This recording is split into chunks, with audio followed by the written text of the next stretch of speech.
rising costs, this new threat of increased premiums.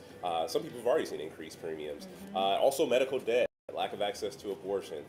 The list goes on and on and on. It is a broad and unfortunately wide-ranging list of challenges that we face as a country. But I do believe there are opportunities for us as a state. As you all know, we are one of 9 that has yet to expand our Medicaid program under the Affordable Care Act.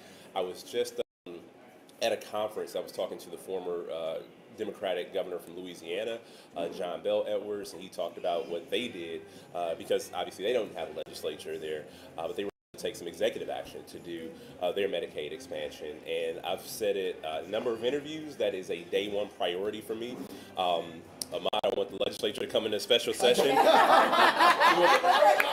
want the legislature to be in special session immediately to take on Badger Care expansion. We shouldn't have to wait this long. And I've also said very publicly, I'm not going to sign a budget that does not include Medicaid expansion. I think that is very reasonable, given where we are as a state, where we are as a country, and the challenges people continue to deal with, rising costs in groceries and utility bills, housing. Healthcare should not continue to be on the list. And as these costs continue to rise, as we all do the work to drive down costs, we have to work to end the era of paycheck to paycheck in Wisconsin. And that's also one of my commitments. And so I just want to give a huge thank you to the mayor, Eric Henry, for being here. A representative. Yep. We got elected together in 2012. We got elected together in 2012. So a little while back. It's wild to think that far back. Rivera Wagner. That's gonna happen. There's been a successor.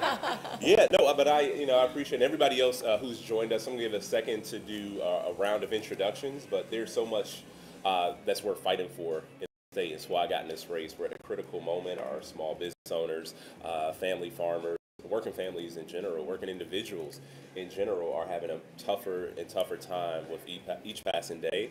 The president has unfortunately made things substantially worse for a lot of people, and we deserve so much more. We can't afford to have Donald Trump's enablers like Tom Tiffany get anywhere near the governor's office, and that's why we have to fight every single day. We are organizing every single day. We're showing up in communities all across Wisconsin to talk about our plan to deliver not just bold leadership to take on Donald Trump. That's one thing, sure. But we need bold leadership that's going to provide real solutions that improve quality of life for people across Wisconsin. I do believe we can get this done, but it starts at tables like this in cities and towns, villages all across Wisconsin. So if you don't mind, we'll start here with introductions and we'll go counterclockwise. Yeah, so my name's Dalton. I'm a nursing student at NWTC. I've actually got a final right after this. Okay.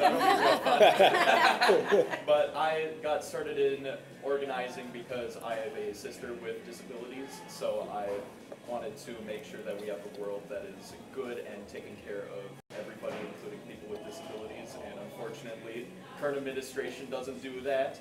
So I wanted to fight for that sort of organizing and that sort of.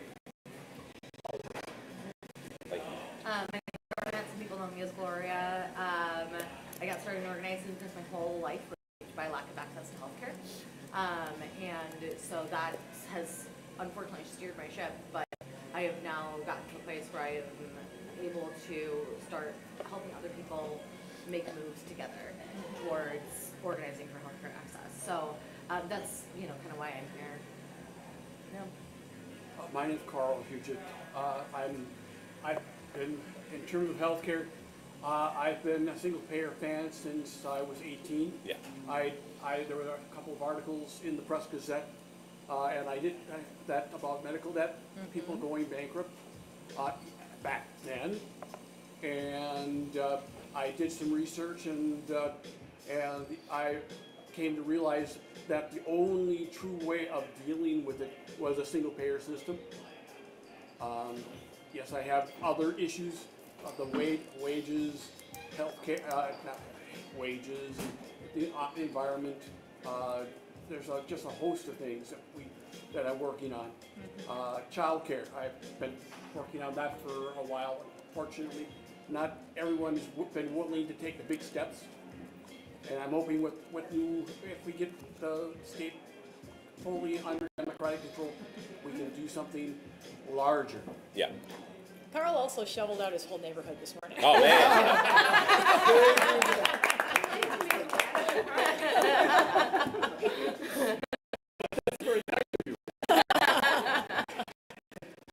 My name is Beth Keller, and I am sorry, I'm getting a call from my son. I work for an organization called WLUK here in Green Bay. Yes, Wello! We are a systems change accelerator organization. We work with a well-being framework, and we work really closely with our community on the ground in what we call the messy middle between the systems that we have and how they're actually serving the needs of the people that live here. So it's super wonky. It gets really boring really fast, but healthcare cross-cuts almost everything we do. It cross-cuts our food work, it cross-cuts our community clinical work, it cross-cuts our healthy built environment work. So it's absolutely essential we're here also for that. We, you know, the Medicaid expansion is music to our ears, Yeah. and just to learn more. Nicole Slavin. I am a single mom living in Decatur, and I'm here to talk about, I think, moms in general. Bear the burden of a lot of the effects of not having ample health care or the cost of health care. But just here to share my story, and also very happy to see these kinds of roundtables happening. And I think it's important that we all speak up and do what we can to make sure that Wisconsin residents and citizens have the health care they need at an affordable cost. Hey everyone, I'm proudly representing the 90th Titletown. We're a blue collar community. We're one of the most diverse communities in every aspect: race, class, gender, occupation, manufacturing, to multi-million-dollar organizations. And the number one issue I hear about all the time is healthcare. Whether they're a middle-class family or a young professional or folks retiring, their whole concern is how can I afford both my basic needs and the health care that I deserve in this moment when it feels so far away, and a deep frustration that the state legislature and so many other executives have weaponized government against working people versus lifting them up in these tough and struggling times. And they're desperate for a voice of leadership to say it matters more to serve and lift people up than to stand in their way for progress. And Green Bay loves people who take care of each other. We shovel each other's driveway. We bake cookies for another. We think that government can be a force for good. Yeah. And so I'm here to ensure that the next governor does exactly that. And more than it could, I mean, it should. It has a responsibility. You know, if anything written in either a state constitution or a U.S. Constitution is true, we should be absolutely doing the right thing for people. Yep. And we're not. Yeah, well said. Well, Eric Henrik, Mayor of the City of Green Bay, second everything that Ahmad said about our community. You know, at the city level, from the city government perspective, we don't have a lot of policy levers to pull on healthcare. But it's something that I hear about all the time, right? From working people, from small businesses and others who are struggling with the cost of living, as everyone is these days. And so just really appreciate what Mandela has already said about what he will do as the next governor of the state of Wisconsin. And I'm just really proud to be here to celebrate him, to support him. Thank you. Because as he said, you know, we were elected together back in 2012, and so I've had the opportunity to work with Mandela, to kind of follow his career. And one thing that I've always been impressed by is his understanding of what politics is for, right? It's using power to improve policies for working people. And you know, people can get sucked into the petty sort of back and forth, like surface level understanding of what politics is and getting on television and yelling at people. But that's never been Mandela's thing. He's always had like a North Star understanding of what politics is really all about. And so just thrilled to be in the fight with Mandela and supporting him in this great race. I appreciate it. You asked us, we're going to do the introductory remarks, so I'm going to skip over back to you. Oh. You're going to do some introductory remarks. Am I? Oh, yeah, Okay. You got you signed up. All right. All right. Hi, everyone. My name is Landarian Kern. I'm a sophomore at the University of Wisconsin-Green Bay. I'm a poli-sci major. I know that's a little different from everyone else here, but I'm equally as excited to be with all of you here. I really got into organizing maybe 3 years ago, and it probably wasn't until about a year ago where a lot of my focus moved towards healthcare and abortion rights and access, particularly because I have 4 sisters, and you know that's something that I worry about constantly, them not having the access. And I was lucky enough to be reached out to by an organization called Men's for Choice, We're in several states where, you know, our main goal is making sure that we're in the fight for equitable access, for abortion rights, and making sure that everyone has the opportunity to get the need that they need.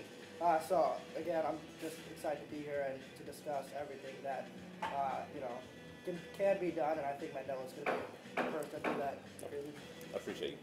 Thank you for being here. Alrighty, I'm Mackenzie Duran. I'm also a sophomore at University of Wisconsin-Green Bay, and I am also a nursing major. And I grew up in a single-family household with little to no insurance at all, so I've kind of been in the shoes of a lot of people nowadays, and I'm just excited to hear what everybody has to say about the issues that are going on. Awesome. Thank you so much for being here. And How do you feel, Chris? What about, how about the young lady back there? Well, Our bonus person? Hello, Yeah. I'm Dr. Allouez. I'm a psychology professor, and I love coming here. I just had my birthday party here. When was your birthday? November 5th. Okay. It's an election day. Oh, yeah? Look at that. This is great. It was great. We're birthday neighbors. We are Jason, last week. Yeah, last week. happy birthday. First and second. thank goodness we don't give birthday spankings anymore. Yeah. Yeah. So, Dr. Lyerly, just you know, if you want to give some remarks along with the introduction about why we're here and what you hope to see, what you hope to achieve. Yes, well, I'm so pleased to be surrounded by all of you friends and leaders, and just thrilled to look at all the resources that we have here in the Green Bay area, and delighted to welcome you. Thank you. Former Lieutenant Governor and current candidate Barnes. The possibilities, I think, are endless. We're all really feeling this right now, and for me as an obstetrician gynecologist, we hear these healthcare stories all the time in public, but I hear them in the office, and I hear them on a very personal level, especially when it comes to reproductive health care. And we're so limited in our ability to access some things that are just fundamental. And that's one piece of it. Then when you look at the cost and the providers that are not available, especially if you live in a rural area, it's just an incredibly challenging. We're going away. The providers that we're losing yeah. is another problem. I mean, the brain drain Yeah. That's leaving Wisconsin is ridiculous. The brain drain, the clinics that are closing up shop because they can't stay in operation. But it sure feels like we have an opportunity now. Yeah. Because people are really hurting. Yeah. And when people hurt and they feel it, they know that they have to act. And we can help them channel their energy and act to elect more leaders that are going to actually work on behalf of the people, not on behalf of themselves. So I'm thrilled to welcome you, my almost birthday buddy. Almost birthday. And to hear more about what you plan to do For sure. when elected Awesome. governor of Wisconsin. Well, thank you so much. Thank you for that. Thank you for the introduction. And so I guess one of the tougher parts, and I touched on it a little bit earlier, was about the big, you can't call it big beautiful bill, the big bill that totally, shifted tax breaks to the wealthiest in our communities, took away resources and necessities from people, specifically here in Wisconsin. And you hate to be so back and forth about politics, but the reality is that the Republican frontrunner voted for this, voted to kick tens of thousands, hundreds of thousands of people in Wisconsin off of Badger Care. It's completely unacceptable at a time like this, because where are they going to turn? And I do remember times in my life where I didn't have health insurance and I decided to forego things that I should not have had to forego. Yes. I remember breaking my arm in 2011, and I'm just like, how much is this going to cost, right? Like, that was the biggest thought. I mean, and I went to the orthopedic surgeon, got my cast, but I didn't go into physical therapy because I knew that was going to be an additional cost, and I had no idea how I was going to be able to pay it. And that is so minor compared to what other people have been dealing with. You hear stories about expensive childbirths, getting up to close to $1 million. The kind of debt that will put a family into bankruptcy. The kind of debt that it's the people number lose a one family reason that people go into bankruptcy is healthcare. Exactly. And so I guess it's one of the main reasons people go into bankruptcy. So given that we have are going to experience those cuts very, very soon. What kind of impact do you think it'll have, and what are you already seeing from rising healthcare costs? I mean, I certainly am happy to contribute here. So for me, the reason why I actually don't live in the city of Green Bay anymore is because of rising healthcare costs. So basically what happened to me is I had a slip and fall in 2022, and I ended up needing an MPFL reconstruction, and the costs from the surgery, but also from the physical therapy so I could walk again, actually ended up with me having garnished wages. And those wages were garnished so much that I could not pay my rent. Wow. And so I ended up having to leave the city that I love and that I organize in and that I've worked in and that I've been in most of my life, because the judge wouldn't listen to how much I could afford. And the healthcare companies, even though I was already paying them, because I wasn't paying them fast enough, that they decided to instead choose to almost make me homeless if somebody else wasn't willing to take me in. And so that is very much part of what is going on, and that was before all of this happened. That was on private insurance with a good job, you know? And that is something, a slip and fall like that could happen to anybody at any time, and it does not stop for your, you know, your class or your job or anything else. At the time, I was working 3 jobs, and 2 of them were physical. So I ended up with just my one office job. And there's no way that I could make ends meet on a single office job, which would have previously been a prosperous job in, you know, 30 years ago. But because it's now, that wasn't even enough for me to make ends meet without medical bills. And so I ended up going down to just the one job, and then, like I said, almost losing my housing and having to find another place to land. And so that's part of how that's like really affected me, and that goes back to, you know, being raised on the poverty line and not having consistent access to healthcare then, because what happened to my knee was the result of neglected healthcare through my teens and my early 20s.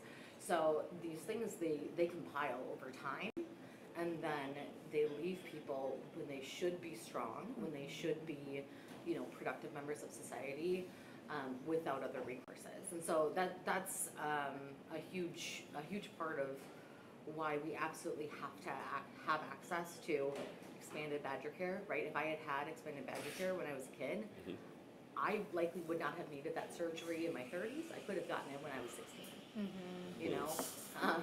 And I should have been referred for it when I was 16, but nobody was monitoring the condition because I didn't have access to Badger care. And so these are, you know, just the things that, you know, the things that all come into play. And so that's why healthcare and making sure that we all have affordable access is so critical, and that we control prices, and that we make sure that everybody has, you know, clinics in their area that are covered by their insurance. Like as if you chose slip and fall, right? Right. That's the crazy part about it. I was just not having. We're all one accident away from bankruptcy. Or one cancer diagnosis. One cancer diagnosis. Or one anything. I mean, we're all one something away from bankruptcy. Yeah. From losing our houses. And we don't have a system that works together, not only healthcare, but income, to help for private income, and all the other things that go into making our lives whole. And so we need to be working to integrate all of these things together. Yes. Because it's without it, we're that much closer to being on the street, and that's not a good place to be. Not a great place to be. Most folks know my story, but I was raised by a single mom. She had me at 16. So I spent most of my childhood on Medicaid. And what changed her life was a union, but that also came with union benefits, which felt like Cadillac insurance back in the day. Yeah. And so one of the things I hear very frustratingly now is that with the rise of, it's very clear insurance companies are making a ton of profit. But the minimum wage hasn't been increased, and people are working 2 and 3 jobs because in Green Bay, that's what we do. We work hard, Yeah. and it feels like we get less and less. Yeah. And where that's the most visible is health insurance. Yes. And this is from people, my partners in health insurance. Your partner's in healthcare. He's in healthcare. That's true. He's in healthcare. He's a doctor. He's a doctor. And what's starting to happen is the emergency room is becoming the place Yeah. where the failure of all of our public policies show up. Yes. So people who can't get health insurance and they're struggling with homelessness, women that are having complications with pregnancy that are showing up, and people are needing to call a lawyer to see if they can give them care, whether they're a middle-class family that has some insurance but not all, Right. or they're using urgent care to solve things like ulcers, right? So we're hearing this everywhere, and they don't think their job is enough. Yeah. And they're frustrated that insurance companies are making billions of dollars, and all they want to do is shovel their driveway, or they dislocate their back, and they're afraid to go to the ER because they're afraid of the bill. Yes. And there are people in Green Bay whose family members have died because they were too afraid to go to the ER about symptoms they had because they were worried of the cost. And that person lost a family member. Yeah. And so we've got to tackle this, and I know you've been a champion for the benefits that working people deserve, and I'm so excited to be supporting for that. But I think this is like an existential crisis that watching the greed and then watching the failure of our legislature, which I'm in, not help us pass something that passes right and left. That these aren't even partisan issues at this point. It's about, are you going to serve the people? And so that's all I hear all the time. I'm looking for you to solve that. And the other part about that too, when I had the conversation with the former Louisiana governor, he said, well, the thing about, if you do it through executive order, it can easily be repealed by the next governor. He's like, but guess what? He didn't repeal it. Right. Yeah. Because the people, his voters depend on it. Right. His voters depend on that expansion. And so it's truly, it's beyond political games, because they're leaving their own voters behind. And I know that you're the kind of leader that's going to be courageous, and I think we need courageous people to tackle this like intrinsic issue. I'm so excited that you're running. I appreciate it. Thank you. I'm gonna go macro because Yeah. Please. I'm gonna go geeky systems, but when we have strong so Medicaid expansion would allow us to move upstream in the kinds of medical interventions that are available. Medicaid expansion would pay for community health workers, right, who could be working in culturally specific spaces, giving people access to care, helping them navigate and have better access to preventive care. Medicaid expansion dollars could be used for produce prescriptions. It could be used to introduce changes far upstream so we're not getting to those critical points. And one of the things that we fear is that medicine is going to get more and more clinical, more and more pill, more and more high-cost testing, and we're going to lose the ability to use public dollars for public good, right, by driving this intervention upstream, which Medicaid expansion absolutely facilitates. So that's hard. That's not a tug on a lot of heartstrings, but it sounds like you're very interested in kind of that policy, dollars and cents kind of for sure. upstream argument, and that's really important. Right, and then the expanded, impact of the expansion, right? Like, Absolutely. it's so much more in terms of healthier communities. I remember when I was in the legislature, because we also have very low Medicaid reimbursement rates Very in low. this state. They're, One of the lowest. They're atrocious. Yes. Didn't mean open up that can. But it's a real thing. With incredibly low Medicaid reimbursement rates. I remember speaking with some long-term care providers, and they were like, hey, we're going to have to end up shutting our doors at some point. And a part of me was like, they're probably blowing smoke, back then. And then I've driven by some of those same places, and they're gone. They're gone. They're gone. In places where they're absolutely needed. Sometimes it's connecting the dots too. I mean, Beth, to your point, if we can prevent these things from happening, then outcomes will be so much better down the road. And here in Wisconsin, at the University of Wisconsin School of Medicine, they became the first school of medicine and public health decades ago because they recognized all of those social determinants and how all of those things matter to our foundational health. So we've got these resources here in this state, but we don't have the leadership that's willing to take hold of it and use it for the benefit of the people. And that's what we need is leadership. I served on the council, and it was a long road to get it standing, but something that we did in my first term, or in my my first couple of years as lieutenant governor, got the Health Equity Council off the ground, served in a leadership role on that council. And obviously, this is one of the bigger things, but those social determinants of health, those issues that we have hardly ever been able to address, just kept popping up. And we had some grant funding that we were able to disperse here and there, but it was never enough to be able to truly meet the need. And another issue that came up a lot is prescription drugs. And maybe there's somebody here who has a story about prescription drugs.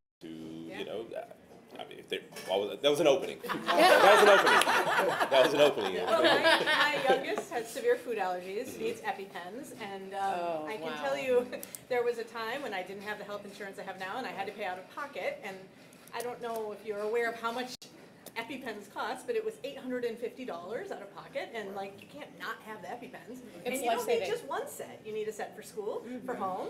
My ex-husband needed a set at his house. Grandparents needed a set. So I had to sit and figure out how can we exchange this one set of EpiPens, because I couldn't afford more than one, and my ex-husband wasn't able to afford. So like we scrimped and we gotta have the EpiPens.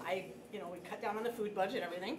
Pass it around. Well, EpiPens also are affected by heat and cold, so they got left in a car overnight the next morning, and I was like, oh, shit. Like I did not have $850 more, and I had to borrow money.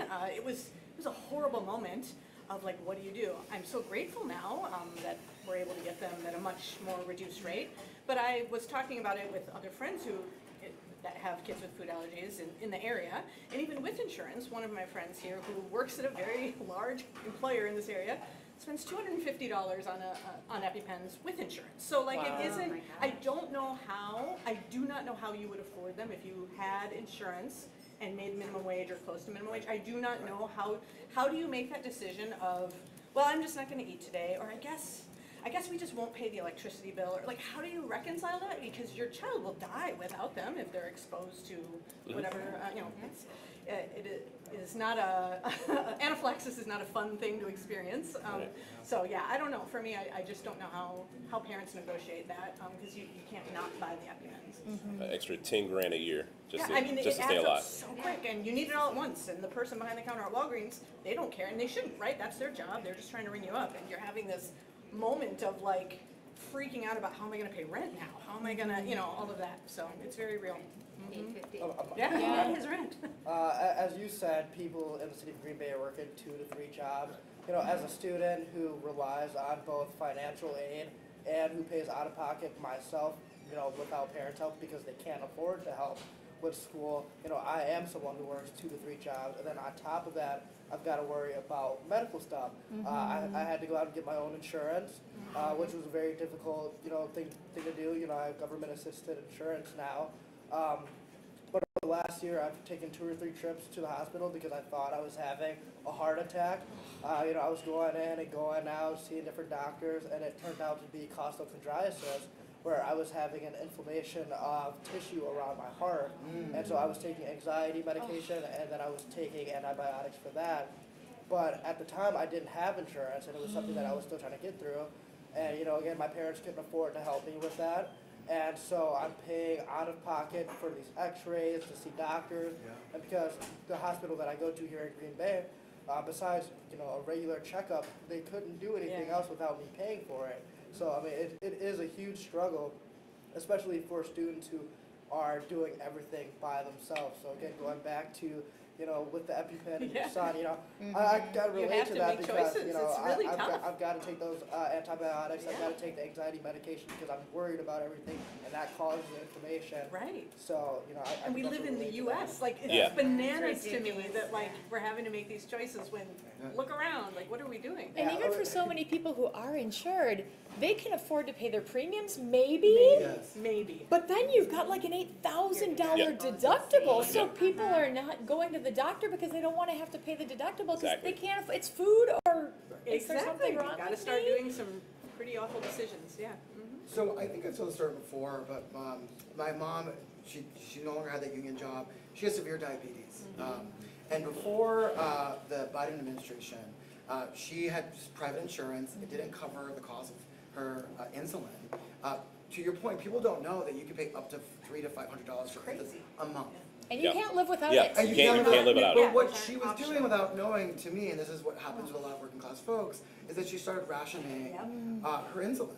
And there was this whole market of folks who struggled to cover the cost because sometimes during the winter, the electricity and the heating bills were higher, and so they couldn't, even though the bill was always the same, the income never always covered it. Right. And so what changed her life, honestly, was government saying that we're gonna make insulin at $35 a pop. Right. That was game-changing for my family. It was also crushing to me as her son that too many people, and we would have helped her, but she didn't. She suffered in silence because we live in a world that makes people feel ashamed that they can't afford life-saving medication. And so this is why government matters to do a good job, is that insulin was created by patent by the government.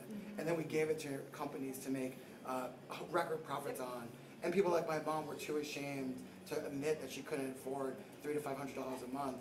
And if it wasn't for the Biden administration's limit on $35 a shot, my mom would have been in trouble. And this all happened because I called her once and said, hey, we have good news. She goes, this is the first time I've been able to have my full medication in nearly a year. So it really is exciting that there is someone in this race who's going to take a real conversation. These aren't right and left. These aren't people who are, it's not just about middle class or wealthy. It's people of all different stripes that you may see as a neighbor, but might be struggling with prescription costs, and they are desperate for some leadership in government to help them and not hold them down. I mean, so many people are. Like, if I was in your shoes, like, I legit probably would have just not even went to go see what was going on. Like, I think about myself at your age, I would have just, I could power through this. I would have thought, I was invincible. And there are a lot of people in your age group who are unfortunately, like, we're losing way too early because they decide to go that route and not go to the doctor if they feel sick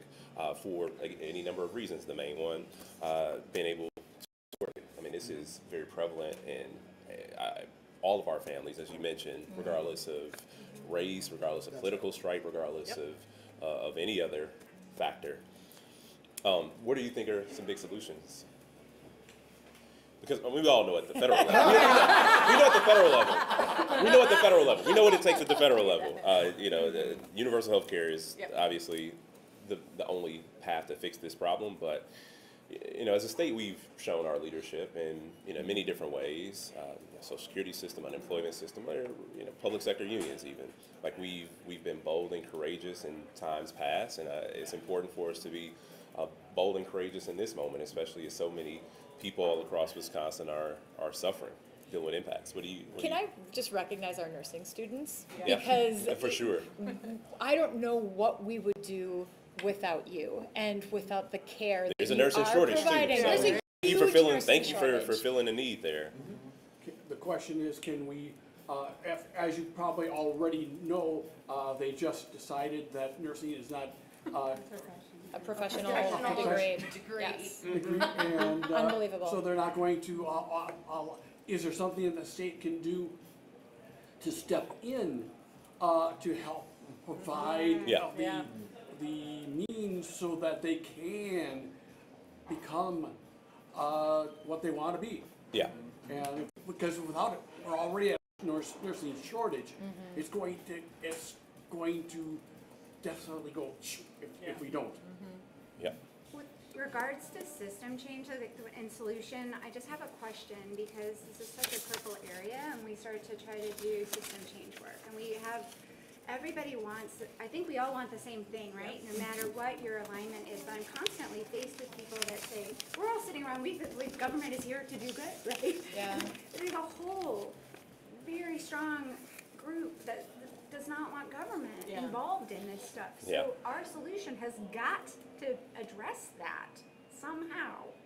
I don't know, and that's such a bummer to say. Well, they say they don't want government, but when government comes in I and helps know. them with their social security or provides I that get it, and stopgap that's that why they need. I hear about Louisiana and the fact that nobody's going to repeal, but how do we get to what is our strategy to get to that first step? I think, Mandela was kind of alluding to that earlier, actually stating very clearly what he will do as governor, which is not to sign a budget unless it includes Medicaid expansion, which is really worth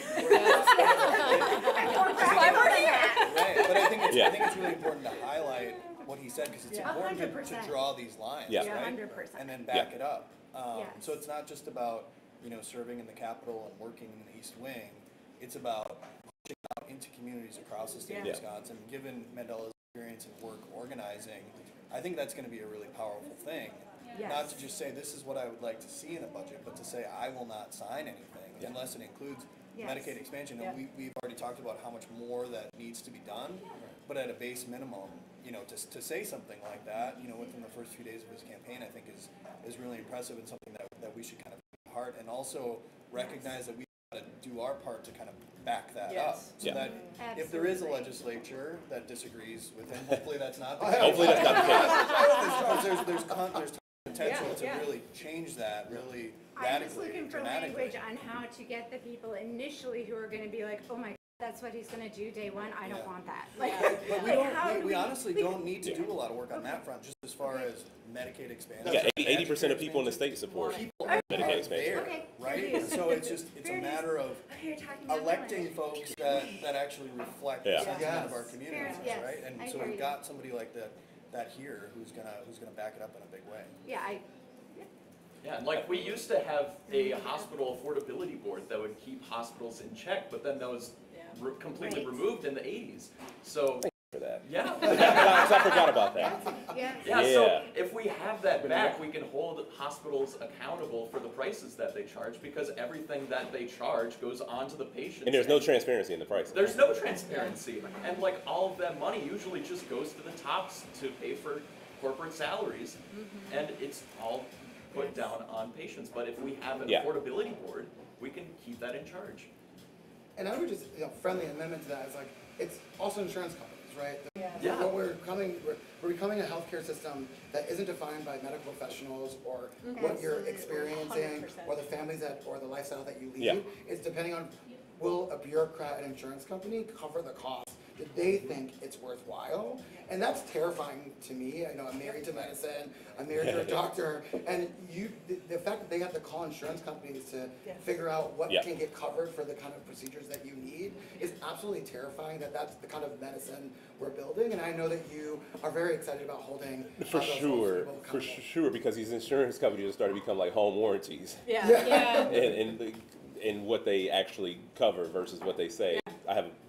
Maybe I have a home warranty roundtable, because I have a grievance. I have a grievance. I had to replace an air conditioner this summer, and it should have been under the home warranty, but it's another conversation for another day. But it is that really bad. a good point, though, right? That the insurance companies, like the marching orders that they give to their employees, is essentially deny. Until you finally appeal the requisite number of times to actually get approval for care. I'll take it a step further. They're using AI now. Yeah. So, and they're denying more than they're approving, and they're wanting to take this model to the Medicare. It felt heartless before, now it's absolutely heartless. It is heartless, and most people don't push back. Because most patients are powerless, so they just accept It's so frustrating. It's so frustrating. It is like a frustrating experience going back and forth with an insurance company. Like I've done it before, right? Like, and the other part, even not to make this about me, but when I broke my arm, I was supposed to be covered under at least one of my parents' insurance, but my parents have different insurances. But anyway, it was like, oh, this is your mom's under insurance. Like, oh, no, it's your dad's. Send a letter. Oh, what's your mom's? I tried to get both of them on the phone and still got nowhere. Well, and I think too, it also, the people who are going to be most greatly affected are the people who need the care the most. So it makes me really angry to know that I have the time and the privilege and the education to call up and sit on a phone and like take up all the sweet time of whoever is on the other side of it. People who have to work 2-3 jobs to be able to pay these bills do not have time or Don't have the privilege of the education to know what to say when they get back. During business hours at that. So making sure we have Just on someone the in phone. office who can fight that and speak on behalf of those people is so important. If I could just drop Oh, a quick please, connection please, for you please. between your air conditioning unit. I know that sounds silly. No, but, I don't think so at all. The thing is that adequate cooling and heating is really important to health. And especially now, we're seeing a lot of patients being diagnosed with POTS, and POTS is extremely sensitive to heat, and so people can, die or end up in the hospital because they don't have access to air conditioning. POTS for me and for the microphone. Oh, sorry. So POTS, it's basically it's a pre-syncope condition, which means that like your heart rate will drop, and you'll pass out. And it just means like you kind of like live your life kind of always on the verge of passing out. And there are more and more people getting diagnosed with this, and there are more and more people experiencing these conditions. So that is something that is a very real issue, especially as our climate changes and as we have hotter summers in Wisconsin. This is becoming a bigger issue, and for a lot of cardiac conditions, that's the case, where they really do need access to air conditioning. And so I just want to highlight that as well. That, like, this is also like having to replace an air conditioner, and like you were able to do that, and a lot of other people are not. Or they live in an apartment complex and their landlord refuses. Yes. All sorts of things. So I just wanted to draw that little connection for you there. I appreciate that. Like, I work at a summer camp, and one of the counselors I had to send home because they were experiencing those symptoms, and it was so hot that they, like, their blood pressure was 160 over 110. And I was like, you can't work in that condition. That is terrible. So, like, the direct effect of climate change on places like summer camps, it is causing health problems to get exacerbated, and then people get sent home because they just can't survive in those sorts of climates. Yeah. You know a thing or two about climate change, huh? I've heard of it. It's all interconnected, Yeah. right? Oh, absolutely. Yeah. It's all We interconnected. have to, we also need to be aware that our communities are already being under stress. Yes. Expect like Milwaukee with the incarceration rates of certain people, and that harm that's being caused creates it's a ripple effect. And we need to be trying to figure out how we reduce the harm and make people whole. And financially, health-wise, it's all interconnected. It is. And we need to be thinking on a wider scale, because our communities are communities. Like I was, as you said, you were applauding that I was willing to spend hours helping the neighborhood. But we all need to do that together. Yeah. Yes, we do. So please, keep that in mind as you're working. And I know this young lady is working on many of these very issues. So we need to be thinking about the whole community, not as just healthcare is one part. Exactly. But all the other things that There's contribute other as things well. that are exacerbating the situation. Yeah. Well, Medicaid expansion could be used, I'm gonna go back to food as Oh, medicine. you should. and- You should. Well, I mean, Medicaid expansion can fund food as medicine. That WLUK purchases food from our local farmers, right? And we distribute it within communities, and we do produce prescription programs. That's an entire, again, I'm going back to that public dollars for public good. And we're working with groups that are trying to put some parameters, local purchasing parameters, in preparation if we ever do get, that waiver with the ability to do produce prescriptions and food as medicine, that like 50% we want to purchase from small farmers in our local region. So this really will build the economy as well, particularly the farming economy. And that turns, if you're supporting the small farmers, you're getting less of the CAFOs and the farms that are impacting, the monoculture farms that are impacting the environment. So We're all corn, soybean, and wheat right now. Yep. That is destroying the soil. We can get into our loss of topsoil too, which is another conversation for another day. But I really appreciate everybody being here. And I'm going to go to you for a final word. Oh. Yeah, you didn't check that Well, the word is that all of us from all vocational backgrounds need to have health insurance that's affordable, or we're not going to get ahead on anything. We're just going to be falling behind. I think we can do that. Yes. Awesome. Awesome. Well, thank you all so much. Seriously, I really appreciate it. It's the middle of the day. The roads aren't great. You still came out. You got a final exam. So just really, really do appreciate you all taking the time. I know that we can get this done. I know that we can make health access greater in Wisconsin, and it is my goal to make the state a leader in it. Even though we're one of 9 right now without Medicaid expansion, I think that we can completely turn the needle and go from this place right now to being a marquee state. Like, I don't want to just settle for Medicaid expansion. I want this to be the best place for health access. Many of the other challenges, especially young people are dealing with, they don't see a future for themselves in this country. And I want them to see a future for themselves in Wisconsin. So thank you all.